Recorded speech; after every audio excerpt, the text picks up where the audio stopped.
Hello అండి, అందరికీ నమస్తే. నేను మీ లావణ్య. అబ్బా, ఏంటండి బాబు మళ్ళీ ఇంత దారుణంగా ఉన్నారు? ఈ నెలలు కడుపును మోసి పెంచిన తల్లే ఇలా చేసిందంటే అస్సలు జీర్ణించుకోలేమన్నమాట. పిల్లల్ని ఎలా అండి అలా చంపబుద్ధి అవుతుంది?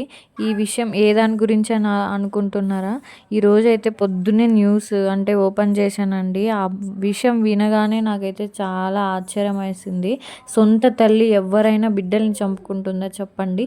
ఇద్దరు పిల్లల్ని తనే చంపేసిందంట.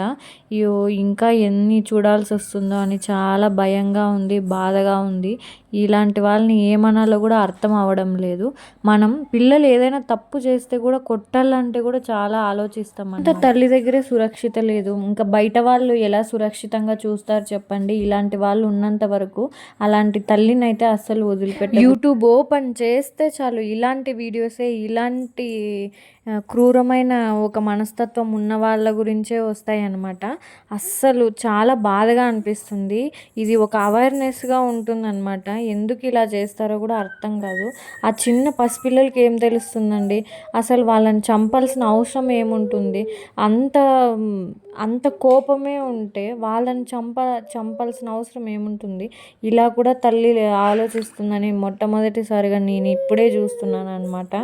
అసలు ఏమనాలో కూడా అర్థం అవడం లేదు. ఇంక ఈరోజు వీడియో విషయానికి వస్తే ఇంట్లోనే గోబీ అయితే చేశానండి. సారీ అండి, ఆ ప్రాసెస్ అయితే చెప్పలేదు. ఎందుకో మీతో షేర్ చేసుకోవాలనిపించింది. ఇంతవరకు చూసారు, ఒక చిన్న లైక్ ఇవ్వచ్చు కదండి. ఇంకా పాప కూడా తినిందనమాట. చాలా అంటే చాలా బాగుంది. ఈ రెసిపీ అయితే మీకు నచ్చుతున్నట్లయితే లైక్, షేర్, సబ్స్క్రైబ్ చేసుకోండి మన ఛానల్ని. ఇంకా నెక్స్ట్ అయితే నేను ప్రాసెస్ అయితే చెప్తాను, నెక్స్ట్ వీడియోలో అయితే చెప్పేస్తాను. Okay, bye, see you on the next blog.